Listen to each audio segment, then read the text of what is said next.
Progress tonight in the search for answers about Wednesday's deadly plane and helicopter crash in Washington, D.C.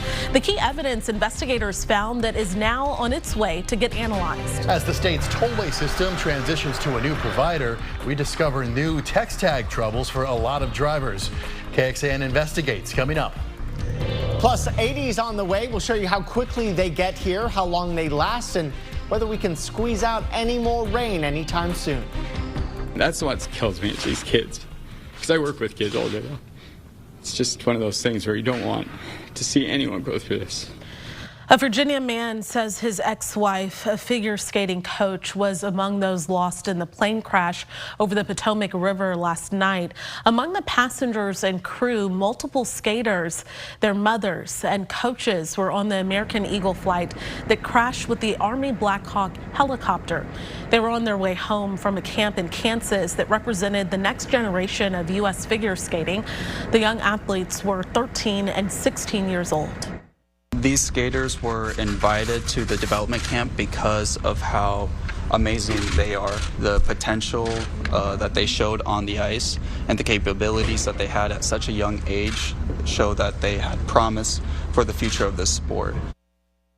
And thanks so much for joining us. I'm Jennifer Sanders. I'm Daniel Marin. New tonight, federal investigators recovered the cockpit voice recorder and flight data recorder from the plane. Those devices are going to help paint a picture of what happened. Also, the governor of Kansas says she expects to receive the flight manifest tomorrow once all of the families have been notified. And this animated map that you see here behind me shows the path from both the Army helicopter and the American Eagle jet. That collision happened just short of a runway at Ronald Reagan National Airport. The main runway at National is the busiest in the country with 800 takeoff and landings every day. And here's what we know so far. The NTSB says that they plan to produce a preliminary report about the crash within 30 days. Part of their focus is a look at how busy the airspace is. 60 passengers and 4 crew members were on the plane. 3 soldiers were aboard the helicopter, and Wednesday night's midair collision is the deadliest crash on U.S. soil in more than 20 years. And today, American Airlines CEO Robert Isom released an updated video statement. He said the crash weighs heavily on the airline, the industry, and the world, and that the airline activated its care team. Right now, the entire strength of the airline is focused on taking care of the families and loved ones for those who are on this flight.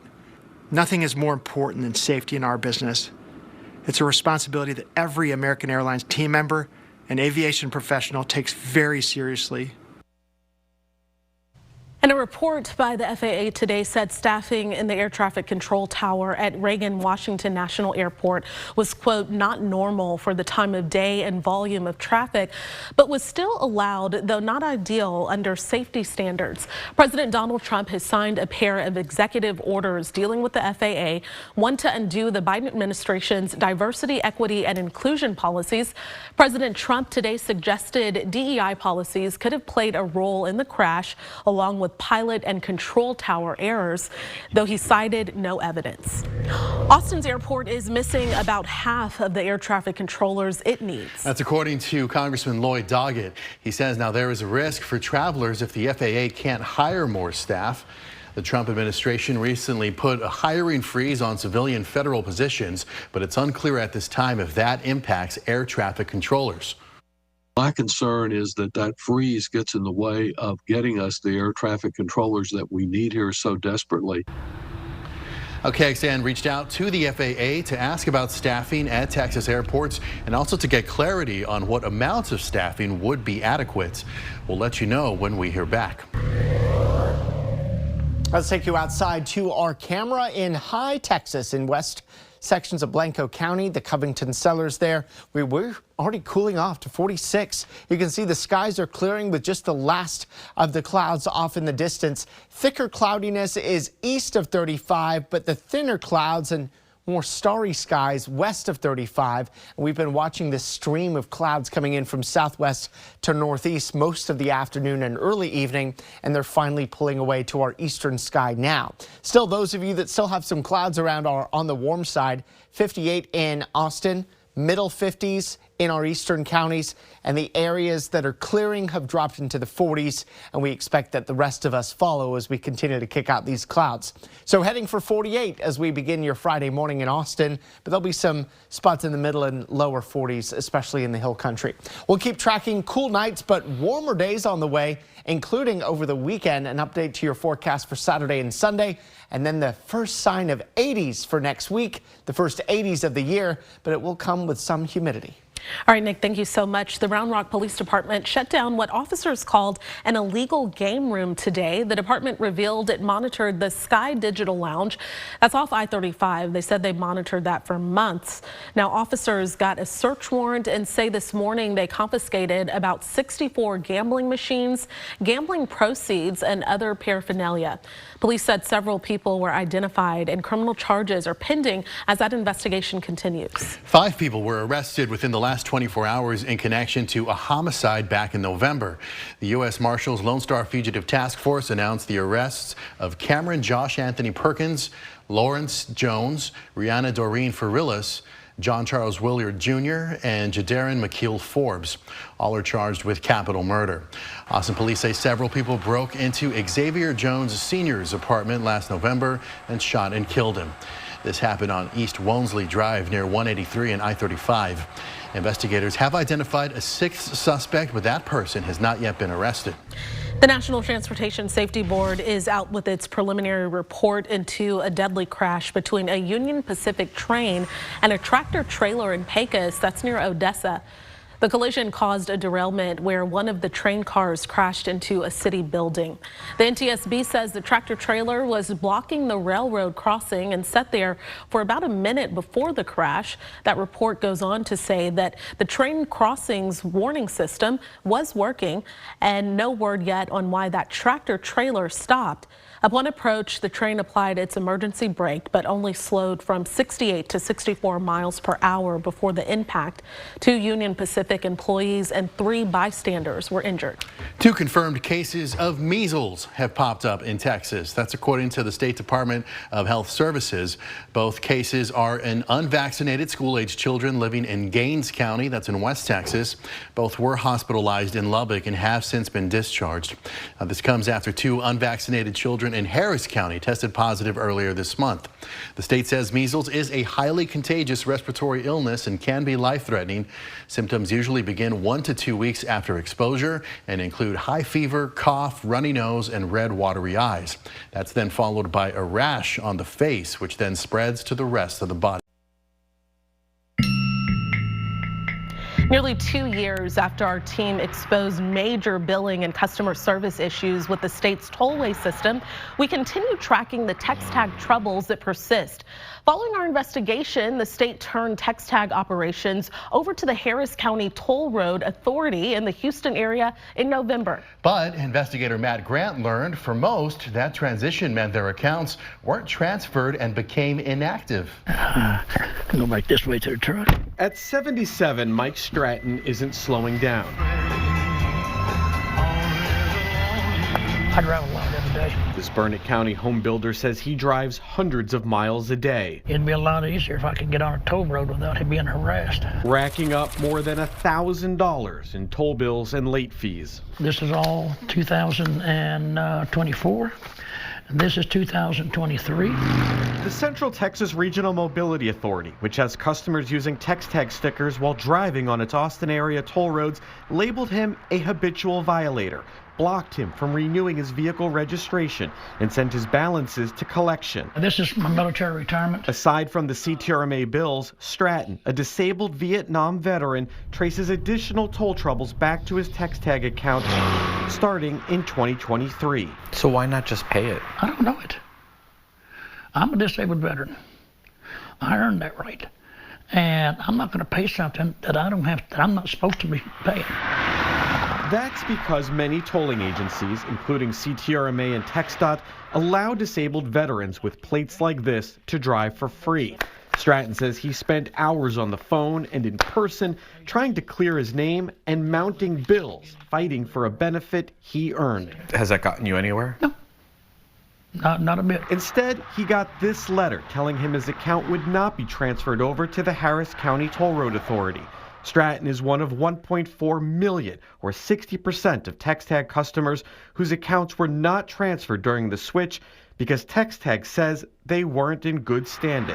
The story now raising questions about how many other accounts were left behind due to possible billing mistakes. How did Hectra and TxDOT decide which accounts would be transferred over? And then what happens to those accounts that are in this limbo status right now? The decision on how to handle their accounts and which ones came over was more of a TexTag decision. Through the negotiations, what was determined was to just transfer over the accounts that were in good standing, and that's exactly what we did. The executive director of Hectra, Robert Trevino, says his tolling authority was selected by TxDOT, the state agency overseeing TexTag, based on its 40-year track record in Houston. Can you reassure TexTag customers that their experience will be different under Hectra? Hectra's billing accuracy, when you have a tag or a transponder, we strive for 99% accuracy. Trevino avoided answering questions about TexTag's performance, but did tell us Hectra has a different way of doing business. It's unique. It's unique in the fact that we really focus on accuracy and on good customer service. KXAN asked for responses to TxDOT's initial request for information to Hectra and other vendors, but TxDOT has asked the Attorney General's office if the records can be withheld. The switch to Hectra follows years of TexTag struggles with billing and customer service and several different vendors handling the system. The last contract costing more than $230 million over the past 5 years. The issues that they were dealing with and the problems they had here, you don't foresee those same problems happening under Hectra, do you? I'll just say that, we pride ourselves on accuracy, and we know what we've provided to our customers in the past. And we're going to provide that same level of service to all the new account holders that came over from TexTag. TxDOT is still trying to collect $57 million in outstanding balances from TexTag accounts that weren't transferred. The agency also acknowledged there were accounts that still had credit totaling $6.8 million. Money TxDOT says it will attempt to return, but could eventually become unclaimed property. So why the confusion if they have your records? Because somebody didn't know how to do their job. Back with Stratton, days after we reached out, CTRMA apologized. The tolling authority says it will implement new policy changes to prevent future mix-ups, saying Stratton now doesn't owe a thing. How do you feel? I am happy. So we called to give the good news. If it wasn't for y'all, you'd have never got done. And I do appreciate everything y'all have done. I made you a promise that I was going to show you me shredding this toll bill. Here we go.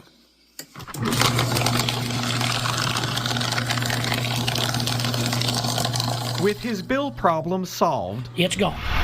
Stratton now needs to sign up for a new toll tag. TxDOT is directing customers to Hectra for an easy tag, a move the agency previously said will save the state money and customers time. You all are very familiar with some of the struggles that we've had, and this is going to be a much improved customer service arrangement. In roughly the last 2 years, records we obtained showed Hectra received 76 escalated complaints, a tiny fraction of its overall easy tag customers. Most were about toll violations. We'll continue to monitor this system and wanted to see what state leaders are planning to do as well to make it better. So we reached out to every member of the Senate Transportation Committee and found some are working on legislation, like this bill right here, that would cap late fees to under $50 a year. We plan to reach out to every member of the House Transportation Committee to see if the Hectra switch and oversight are on their radar as well. At the Capitol, Matt Grant, KXAN Investigates. TxDOT says you can call TexTag customer service to find out how much you might be owed. You can find that number in this story at KXAN.com. And the agency also says refunds are being processed as quickly as possible to the card on file or by check to the address on the account. Under the state's agreement with Hectra, which took effect in November, TxDOT will continue to own and maintain its toll roads. TxDOT and Hectra both say this will streamline billing, and the Texas Transportation Commission will continue to set toll rates. All right, Nick joining us now, and the rain was lovely, but it was nice to see the blue sky peek out. Yeah, it's trying. It tried, and it's going to do much better at it tomorrow. I know a lot of you have been missing the sun as much as we've been enjoying the colder days and the clouds too, knowing full well what's coming here this summer. Well, the clouds that we had blocking a lot of the sun here this afternoon have been streaming in from southwest to northeast, and they are almost out of here. Give it another couple hours, I think they will be. Of course, the storms that came through this morning came with this cold front associated with this area of low pressure to the north of us. As that low pulls away and the front moves east, the clouds go with it. So we'll be seeing increasing clearing for the next few hours, and that's going to set us up nicely for a very sunny start to your Friday. A chilly start, cooler this morning was, but a drier start. Hard to get wetter than it was at the beginning of today. Here's how your Friday afternoon looks. Clear skies continue. Basically, we're cloudless here tomorrow. And then as we get into Saturday, cloudless too. We're moving the clock, and you're not seeing anything else changing as the clouds will not return here for the weekend. Temperatures outside right now still reasonably mild for this time of night at 58. But as the skies clear, we'll be dropping down into the mid-40s and even some upper 40s to begin your morning here tomorrow. By midday, it's mid-60s, full sunshine as I mentioned, and then we head for 70 here tomorrow afternoon. But with the clear skies and lighter winds as we get into tomorrow night, it will cool off from the mid to upper 50s by 8 p.m. down into the middle and lower 40s and even some upper 30s Saturday morning. So still one more chilly morning over the next week, but not expecting a freeze, and then a warmer afternoon Saturday afternoon as we head for the mid-70s. So warming days, but still a few cool nights ahead. So we'll go with 70 for your high here tomorrow with a cloudless sky. 74 on Saturday, 78 on Sunday. Sunshine for both days, and then we keep this warming going. We'll go with 81 Monday afternoon. That would be our first 80-degree or warmer day of the year so far. Typically, our average first 80-degree day in Austin is actually today. So this means that 81 on Monday is technically a little late for our first 80-degree day of the year, but only by a few days. Humidity is also going to be picking up slowly on Sunday night, a bit more so during the day on Monday, and you're going to start feeling a little muggy by Tuesday. And that extra humidity in the air is going to show itself in the form of morning clouds and drizzle chances here Tuesday, Wednesday, and Thursday. That's what those 10% are for. Not expecting rain, but that morning drizzle giving way to afternoon sun all of those days. Still going to be warm though, not quite 80s, but mid to upper 70s Tuesday, Wednesday, and Thursday. This is KXAN Sports, brought to you by Thomas J. Henry. Hi, good evening. Texas women taking on Missouri. A game no doubt concerning Vic Schaefer. Missouri just one win in the conference, and Texas coming off a couple of hard-fought comeback wins, and they've got to go to College Station on Sunday, so you get the idea about this one. And sure enough, tonight at Moody Center, Missouri was ready to go. Longhorns bench was thin. Aaliyah Moore not available. Justice Carlton not available, and here comes Missouri coming off their only SEC win. Grace Slaughter the three. They led by as many as 11 in the first half. Longhorns never led in the half. Madison Booker cuts it to 4. It's the first time they've trailed at home at half this year, despite a 12-3 run to end the first half. And then Booker knocks down the 3. Horns get their first lead just inside of 6.5 to go. Shea Holly, Texas up by 2. Late in the third, little up and under. She got the bucket, the foul. Jacqueline Wenentanda got the start, 10 points off the bench. She was big for Texas tonight. Taylor Jones, reigning SEC Player of the Week, had 17. But you can see by that score, they could never put Missouri away. Finally, the Shea Holly 3, and that pretty much did it. Longhorns win it. It was a battle, 70-61, their 21st win of the season. Next up, they do go to College Station to take on the Aggies. UT men, they never made it home last night from Mississippi because of fog issues here, so they went straight to Baton Rouge, and they'll play LSU Saturday afternoon. Speaking of Louisiana, of course, the Arch Manning era is here. 3 weeks ago, tomorrow's when the season ended. Quinn Ewers told Arch Manning in the locker room, enjoy the ride. And now Manning, a big-time NIL deal with Red Bull, and a sit-down with ESPN's Marty Smith about decision to come to Texas and then to stay at Texas. I think the hardest part was I got to play a little bit, and then you go back to be on the bench. You get a little taste of what it's like, and you love it, and then you go back to not playing. That was pretty tough. How do you describe and define your college football career so far? Well, I haven't really played much, so I guess it's really hadn't really started, but it's been fun. I've enjoyed it. I've learned a lot. I love my coaches, love my teammates, so I'm ready to get it rolling for sure. So you feel like it's only just now starting? Yes, sir, yeah. Right now. I mean, I haven't done anything. I didn't want to be the guy rolling in with all this money when we have guys like Jake Majors who've had 40 starts here and not making any, and I'm taking all the money. So I wanted to kind of earn my money, work hard, get to know the players, and, kind of earn my way up. Former Longhorn kicker, Westlake High grad Justin Tucker is denying allegations made by the Baltimore Banner that accuses the Ravens kicker of inappropriate sexual behavior by 6 massage therapists in the Baltimore area. Allegations claim 2 spas banned Tucker. The report says it happened between 2012 and 2016, his first 5 years in the league. In his statement today, Tucker called the allegations unequivocally false. He spent his entire NFL career in Baltimore. He is the most accurate kicker in NFL history. NFL also released a statement saying they just became aware of the allegations and they are looking into the matter. PGA Tour moves to the beautiful Monterey Peninsula for the AT&T Pebble Beach Pro-Am, and it was Irish Day on the par 3s. Rory McIlroy over at Spyglass Hills.